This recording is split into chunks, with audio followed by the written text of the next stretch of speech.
Assalamualaikum warahmatullahi wabarakatuh. Para pemirsa Adi TV yang berbahagia, Allah Subhanahu wa Ta'ala berfirman tentang membaca dalam Al-Quran. A'udzu billahi minasyaitonir rajim. Bismillahirrahmanirrahim. Iqra bismi rabbikal ladzi khalaq. Khalaqal insana min 'alaq. Iqra wa rabbukal akram alladzi 'allama bil qalam 'allamal insana ma lam ya'lam. Shadaqallahul adzim. Bacalah dengan menyebut nama Tuhanmu yang menciptakan manusia dari segumpal darah. Bacalah dengan Tuhanmu yang maha mulia, yang mengajari manusia dengan pena, mengajari manusia apa yang belum ia ketahui. Dahsyat sekali wahyu yang turun pertama kepada Nabi besar Muhammad SAW, yaitu berupa perintah untuk membaca, bukan perintah untuk sholat, untuk zakat, untuk puasa, untuk berhaji dan lain sebagainya. Apa maknanya? Membaca adalah pintu pengetahuan. Artinya mula-mula manusia harus mengetahui, baru manusia itu berbuat.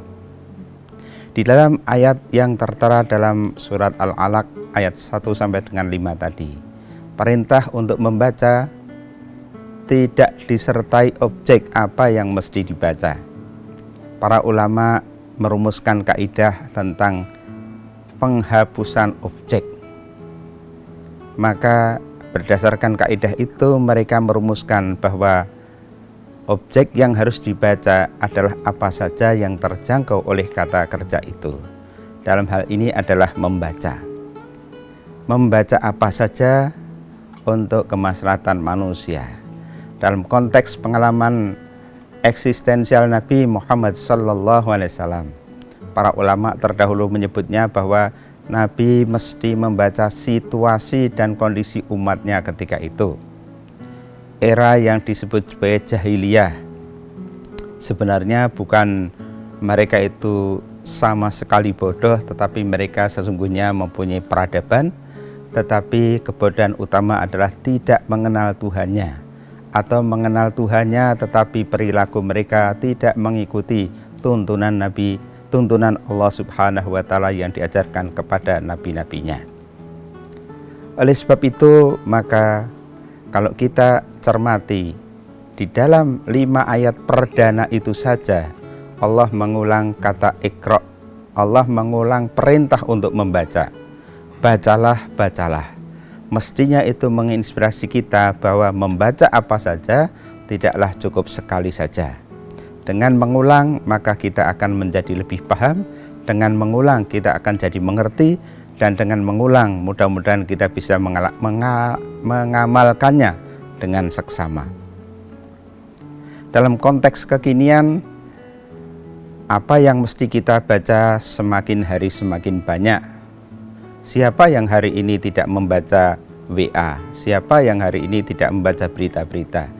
Dan bacaan adalah sumber informasi. Oleh sebab itu tradisi membaca memang harus kita kembangkan. Membaca apa saja dengan semangat untuk lillahi ta'ala. Membaca dengan nama Tuhan yang menciptakan, dan dengan membaca Allah Subhanahu wa Ta'ala akan melimpahkan pengetahuan kepada kita. Sesudah kita membaca, mestinya kita juga berbagi apa yang sudah kita baca. Oleh sebab itu, maka membaca idealnya diikuti dengan menulis. Sharing pengetahuan kita lakukan dengan membaca lalu menulis, lalu kita membaca lalu menulis, dan itu harus kita kembangkan untuk pengembangan peradaban manusia. Di dalam Al-Quran terdapat 3 kosakata kunci tentang membaca atau perintah membaca. Pertama, qiraah, sebagaimana terdapat di dalam surat Al-Alaq tersebut. Yang kedua adalah tilawah, sebagaimana disebutkan dalam Al-Quran, utlu ma uhiya ilaika minal kitab. Bacalah apa yang diwahyukan kepadamu di dalam Alkitab. Yang ketiga adalah tartil, warattilil Qur'ana tartila, dan bacalah Al-Quran secara tartil. Jadi pada ayat atau himpunan ayat pertama, perintah membaca itu tidak disebutkan objeknya, itu mencakup apa saja. Dan yang kedua adalah tilawah, dan yang ketiga adalah tartil. Maka kita semua harus banyak-banyak membaca sesuai dengan apa yang mesti kita baca. Al-Quran mesti dibaca dengan sungguh-sungguh. Kita tidak cukup hanya bisa membaca, tetapi harus memahami, dan untuk mengamalkan kita harus memahami dengan seksama. Demikian renungan kita tentang perintah membaca di dalam Al-Quran. Mudah-mudahan kita selalu membaca, dan membaca. Wassalamualaikum warahmatullahi wabarakatuh.